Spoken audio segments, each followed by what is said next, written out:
Shalom saudaraku, selamat pagi.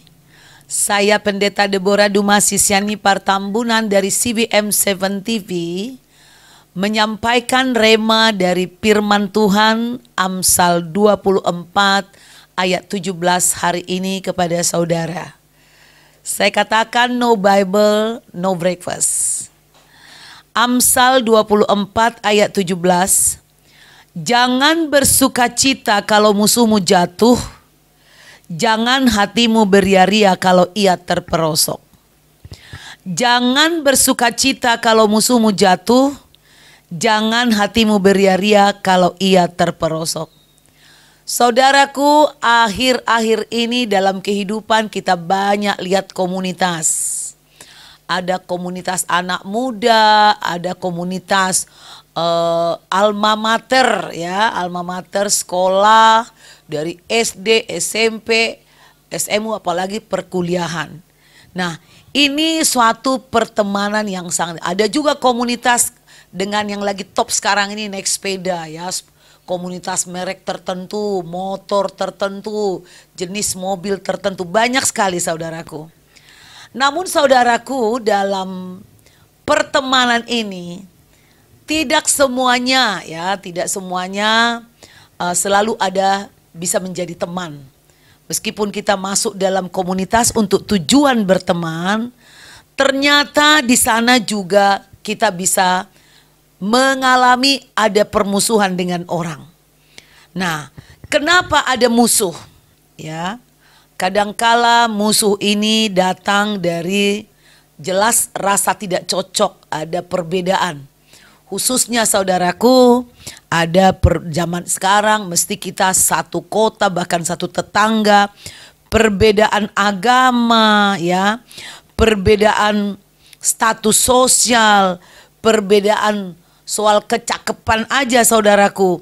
Ini semuanya bisa membawa kita kepada saling memusuhan. Mungkin mulai dari seseorang yang lebih rasa hebat memandang rendah kepada yang lebih kurang hebat menurutnya, sehingga timbul pergesekan. Nah saudaraku, musuh itu seperti ilalang, ya, di tengah gandum. Ilalang tumbuh tanpa ditanam, permusuhan juga kita tidak ciptakan, tahu-tahu ya tumbuh aja, dan itu menghambat semua kebaikan di dalam kehidupan kita. Nah saudaraku, perbedaan-perbedaan yang kita terus soroti dan pupuk, ya, membuat seperti tadi perbedaan karakter, agama, karakter, dan masa lalu, status sosial, kesukuan. Nah ini saudaraku, kalau kita tidak melatih diri kita untuk berjiwa besar, menerima perbedaan, maka niscaya permusuhan pasti hadir.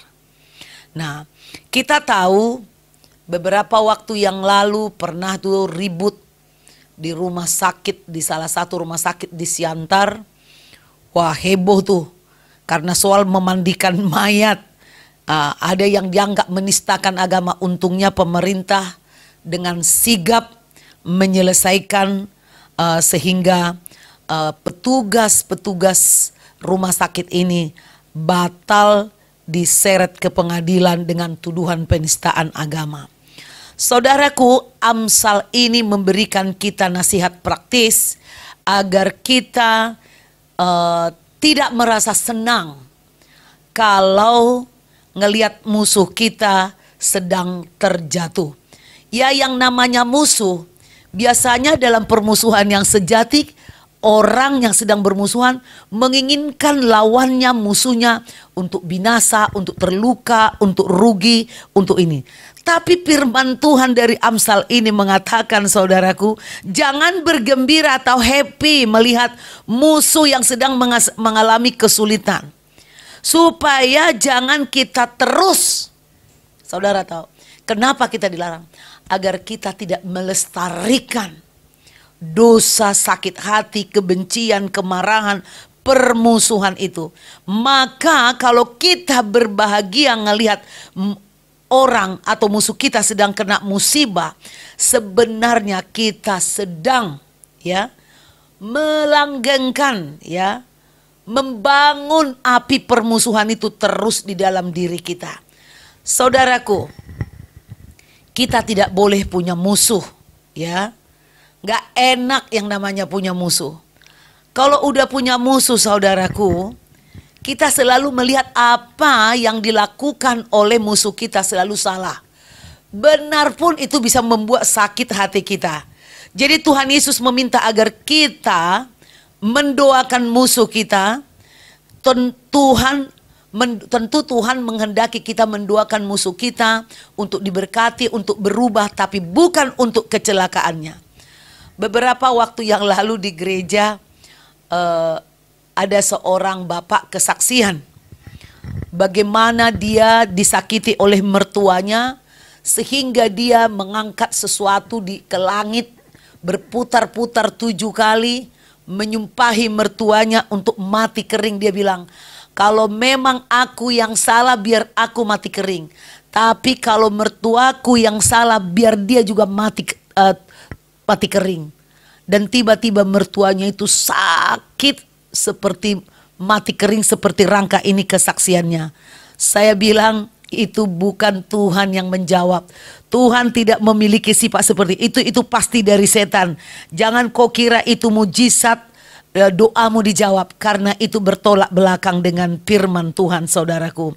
Manusia lama kita menghendaki musuh. Tapi kita yang sudah dibaptis, kita lahir baru, kita menerima Roh Kristus, roh yang maunya berbuah, roh yang menghendaki buah yang baik, ya, kasih, kebaikan, pengampunan, penguasaan diri. Itulah hasil daripada manusia yang lahir baru. Tapi kalau engkau memupuk permusuhan, melanggengkan permusuhan, itu berarti hidupmu yang lama. Engkau sedang menyangkali Roh Kudus. Engkau sedang membuat Roh Kudus terdiam, terkunci, terbelenggu di dalam kehidupanmu. Jadi saudaraku, ingatlah, jangan ingini musuhmu jatuh, jangan ingini musuhmu terperosok, tapi berdoalah untuk musuhmu supaya dia mengalami Tuhan, supaya dia bertobat, dan pasti Roh Kudus akan menjawab doamu, menolong orang itu untuk bertobat. Lebih baik kita tidak memiliki satu musuh pun. Satu musuh terlalu banyak. Lebih baik kita memiliki banyak teman daripada satu musuh. Tuhan Yesus memberkati. Jangan lupa jika firman ini memberkati saudara, saudara share kepada orang, bagikan kepada semua orang. Tuhan Yesus memberkati. God bless you.